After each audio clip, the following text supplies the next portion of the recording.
It's bad. It's bad. It's really, really bad. Yeah, I know everyone else already did that as their cold open joke, but I thought to do it also, and I can't think of a different one. So I'm still gonna do it.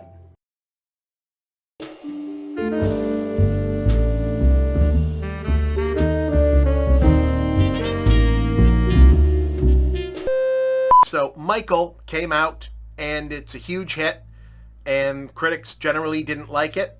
I'm a critic, I didn't like it, but it made a bunch of money, so now everyone who also liked it wants to pick a fight with critics about it.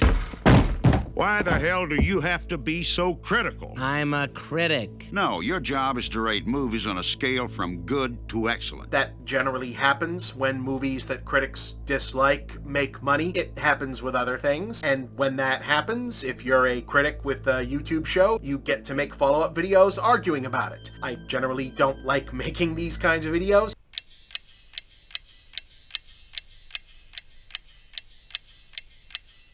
But they tend to do numbers, and I also have to purchase food and pay rent so that I can live without rain falling on my head.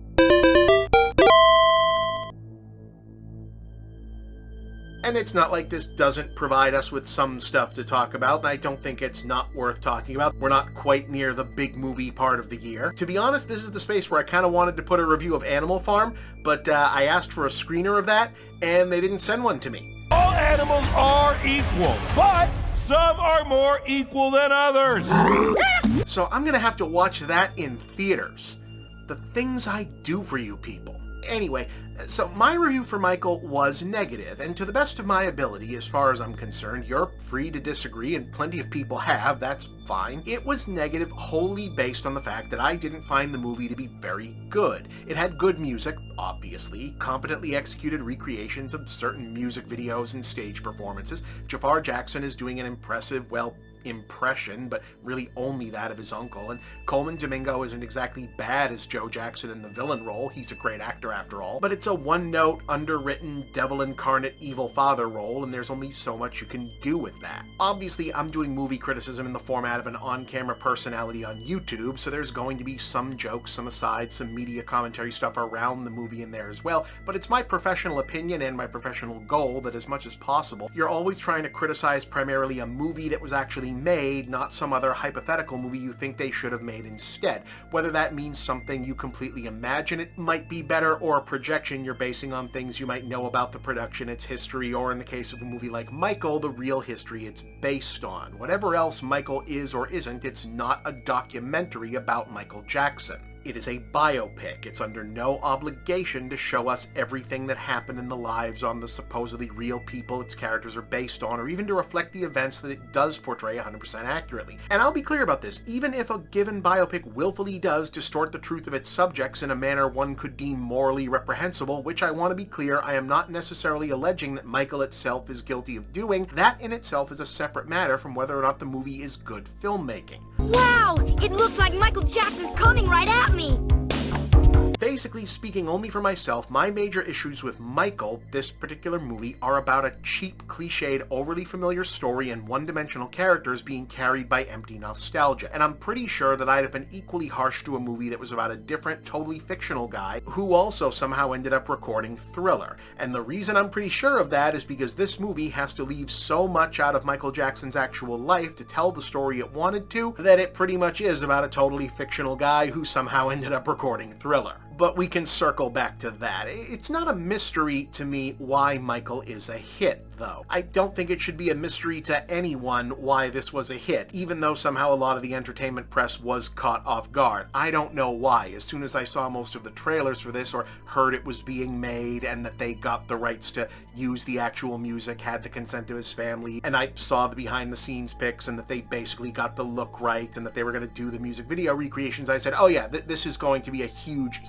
hit. People have been waiting for this. It's going to work. To be quite frank, they underestimated this this because the entertainment media always underestimates black films from black filmmakers, always underestimates black audiences. Basically, the underappreciated story here in the media that still isn't actually being covered is that the entertainment media and the pop culture media just still does not know how to track black pop culture sentiment. Talk more about that in a little bit. At least to the degree that I have any business talking about it, but to the degree that this was some kind of surprise, that was why it managed to be a surprise. But in terms of the rest of it, a conventional feel-good biopic about popular musicians where you get to hear the music, which is some of the biggest pop hits ever, those always tend to do well. Bohemian Rhapsody did well. Rocket Man did well. Spoiler alert, those Sam Mendes Beatles movies that are coming out, those are going to do well. Did you even know that those are coming out, by the way? That we're getting 4 Beatles movies, that Sam Mendes is producing 4 Beatles movies that are all going to tell the same basic biography story from the perspective of all 4 Beatles. That's coming out in 2027 and 2028. It's like Boomer Rock Avengers. We're getting those.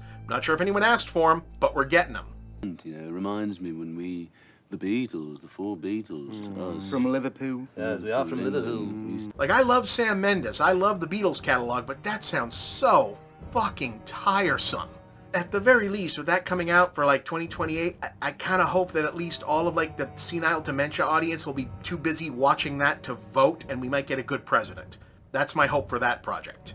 Like I said, part of the underappreciated, underreported story for all of this, for the Michael movie, is that this was a huge event for the black pop culture audience, black Gen Xers, Gen X especially. I am not qualified to speak on this other than just the fact of it, so I won't. And I mean that. I'm probably saying more about this than I even should now, because I'm pretty sure I'm not even getting what little business I do have speaking on this aspect of the movie as a media versus audience and different tiers of audience demographic story exactly right at this point. What I will do instead is put up a link right here to an article on Slate by Nadira Goffe on the subject that I found personally to be very illuminating while trying to get my own head around the subject, at least as best as I might be able. I'll also try to get that down below the video as well. But yeah, check this out. This was a very good read and talks about this in a much more smart and personal way than I'm ever going to be able to. Michael Jackson, the Jackson 5, obviously huge pop culture touchstones, easy to understand why there is a long-standing protectiveness over Michael Jackson's legacy. Not saying that's a universal sentiment by any means. That's also something that's not touched on in my review, because it's not part of a review.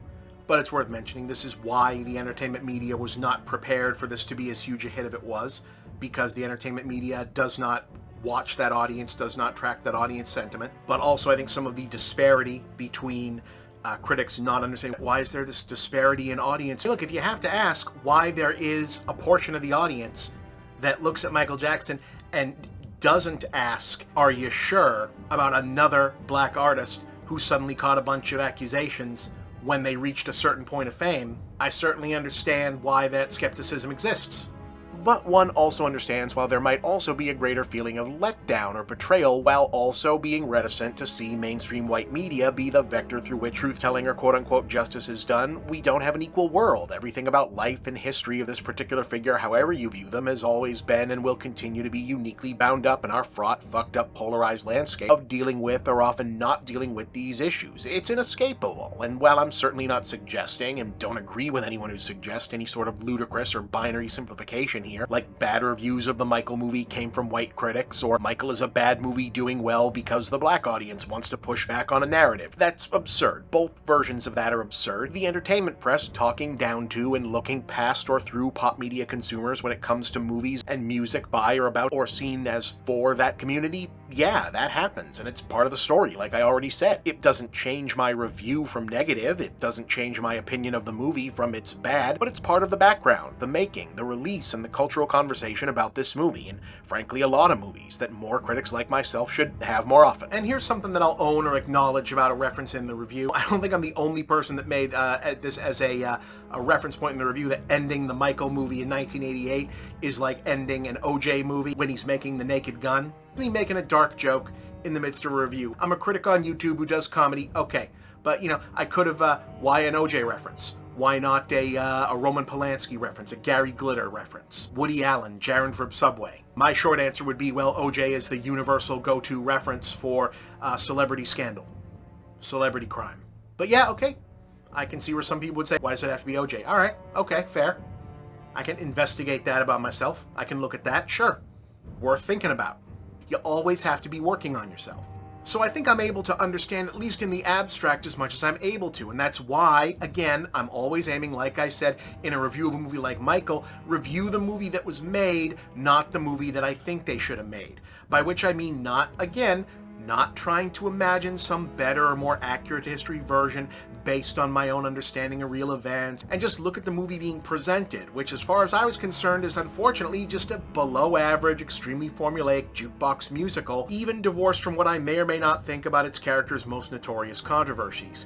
Because if you do try to approach this with historiography as your prism for criticism, it becomes significantly more of a problem both as history and dramatic storytelling, to the point where it's almost unfair. Well, my work is done here. Hey, Michael, what happened to your voice? The filmmakers here are essentially presented, or presented themselves, with this impossible puzzle. They want to deliver this simple rise to greatness by overcoming a singular torment or nemesis story, where a boy becomes a man and strikes out on his own as its ultimate climax, structured around Michael Jackson's biggest hits of the 70s and 80s, but that's not really Michael Jackson's story, and even if you squint to make it fit, it isn't simple. So instead, like plenty of biopics before it, Michael essentially invents a fictional, simplified version of its protagonist and reshapes the sort of true-ish events around him to tell the story that it wants to tell, and there isn't innately anything sinister about that, because that's how dramatic license works. If we remove moral judgment momentarily from the equation, the only issue is what it means for the movie they ended up making.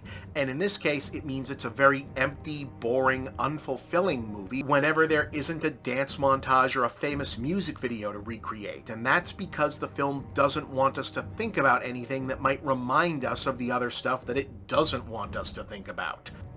Pepperidge Farm remembers, but Pepperidge Farm ain't just gonna keep it to Pepperidge Farm self free of charge. I mean, like, they could have made the Mike Was Innocent movie. I wouldn't recommend that they do. I don't think that's very responsible, but they could have done that. That was an option on the table. They could have put it out and said, hey, he didn't do it. Since we're making up a bunch of other stuff, we're going to make that up too. We're just going to throw that out there. We're going to make It Was a Conspiracy movie.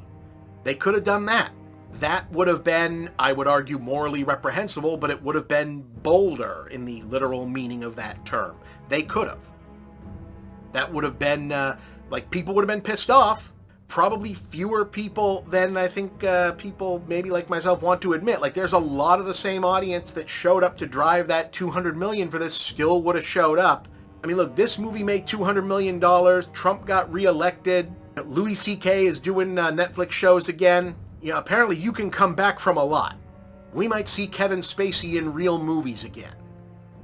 The bar seems to be on the ocean floor now, so who knows? Gina, I love you, but if you need to go solo to satisfy yourself artistically, I understand. I more than understand. I respect you for it. You were the greatest lover who ever walked the planet. I'll always love you, Ike. My work is done here. Now, Rick James and I are going to go found the National Organization for Women. So you could have made the Michael Was Innocent movie, and, this might still be a hit. Instead, they went center path with it.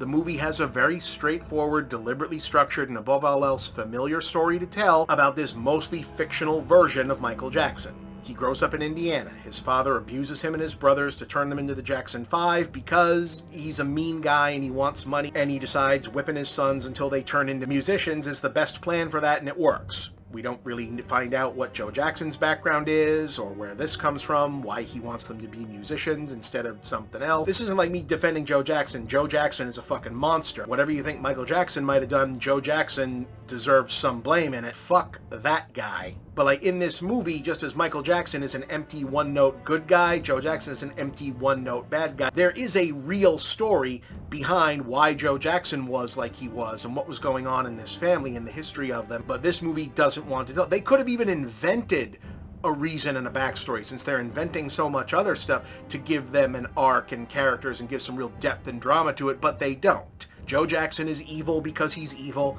and Michael is good because Michael is good, and that's the simple, empty movie that they want to make. Same way that they only have the one daughter because Janet said, hey, I don't want to be in the movie, apparently. Anyway, Michael is the most talented one and therefore gets the most beatings, which is responsible and the only thing responsible for turning him into an emotionally stunted man-child who, despite his wealth and fame, continues to live at home, sheltered in his room with a collection of toys and circus animals because he can't relate to adults or make friends. And that is all the movie shows us of this. There's whole scenes where he goes out and buys a bunch of toys and board games and brings them home, to hang out with his brother. He's like, hey guys, I bought Twister and board games. And his brother's like, no, Mike, we want to go out and, date girls and things. And he's sad and he plays with bubbles alone and can't relate. This is the movie's vision of what Michael Jackson's, 20s were like. And he's so terrorized by Joe Jackson's patriarchal domineering, even as he lawyers up, makes his solo record deals, and finds success with Off the Wall and Thriller, he is still trapped in his family home, locked up in the tower like Rapunzel, and allows himself to be bullied onto the concert tour with his brothers until the infamous Pepsi commercial accident that sets his hair on fire serves as the wake-up for him to finally have enough and stand up to Dad and become his own man. I'm going to do what Bart should have told me to do a long time ago. That's it. That's the story of his life, according to this movie. And it's as worn out and standard issue as it sounds, which is largely why I'm going to assume most of the other negative passes, were so down on it. There's just nothing new here, and a decent playlist can't disguise that. But if you know even a little bit more than just the basics of about who Michael Jackson was, and I don't even mean the accusation stuff, I mean things like good and bad that we just absolutely know happened, it just comes off as total bullshit. Which, again, isn't something that makes a difference in a review of whether or not it was good, which is why most of that was only mentioned off in my review of, yeah, these are the events of the movie. All that fictionalizing doesn't make it bad. The execution of it is what makes it bad. The fact that they told a story that isn't the real story is not the problem. The fact that the story they elect to tell is bad is the problem. But I think it helps explain how they made some of those compromises in writing, storytelling, characterization, direction that are part of why it ain't good. And that's the important distinction. And it's not only about the fact that they don't want to talk about whether or not he's guilty of these horrific child abuse accusations that, yes, do in fact originate after this movie cuts its timeline off at bad in 1988. They're really, really hoping on getting the sequel, I guess, because that means that we don't even get to see him make Moonwalker or hear Smooth Criminal on the soundtrack. And all the act breaks in this happen each time he reveals a new face or a new hairstyle. And the reveal of each new face is him getting a new superhero costume. So if they do the next one, when White Mike shows up, the reveal of that is going to have to be staged like he's hitting his Super Saiyan transformation. But anyway, yeah, because the latter half of Michael, just by the sheer amount of people and details it has to ignore to skip over to tell the story it wants to tell, ends up being almost complete fiction. And you don't even need to pick apart all of them because the problem can be understood looking at the absence of just one, Diana Ross. See, Diana Ross doesn't exist in this movie. And for you younger folks, Diana Ross was a huge, huge recording artist in the 60s, 70s, 80s, up through the 90s. And she also recorded with Motown, and she recorded many songs, many collaborations with Michael Jackson. In the movie, if you came to try to understand the history of this era in music and in the era of Michael Jackson and the Jackson family only from the events of this movie, you would come away thinking that the Jackson 5, the Jacksons, etc., persisted as a coherent musical act from the 60s up through the 80s in an unbroken state, and that Michael did his solo stuff on his own time, the way that Joe Jackson describes it in the film. That is not the case. Motown had the whole family signed, and Motown was a star factory, and they recognized Michael as the breakout star very early on in the 1960s and paired him often on television, on tour, concerts, with one of their other breakout stars, Diana Ross. Michael and Diana Ross became very close friends in his teens and young adulthood. They made a movie together in 1978 called The Wiz, which was an urban fantasy reimagining of The Wizard of Oz. Michael played the Scarecrow. It's a very good movie, very memorable music. Check it out.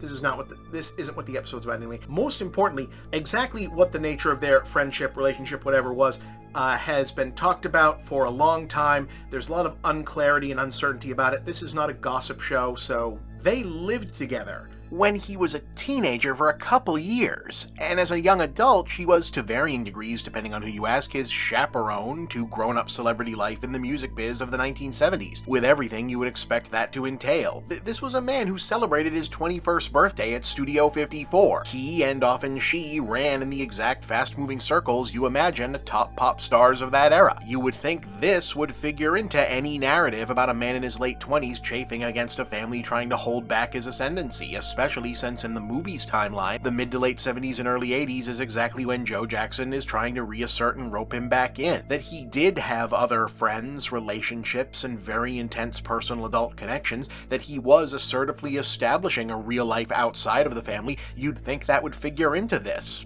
but it doesn't. There was a whole other part of this man's life that the movie completely brushes over. And it brushes over it because they're leaving Diana Ross, a huge part of this person's life. Michael Jackson referred to Diana Ross on more than one occasion as the love of his life. This was a hugely important person in his life, and a big part of his story, whatever was happening with these people. Diana Ross was a big part of the Michael Jackson story, and a key figure in the story of this part of this whole era. Now, actress Kat Graham, I believe she's from better known for The Vampire Diaries, a show I've only heard of, but I know that she was apparently on the show. She was cast in this movie, filmed scenes as Diana Ross. Those scenes were cut, apparently for legal reasons. We don't know, otherwise, why she's not in the movie.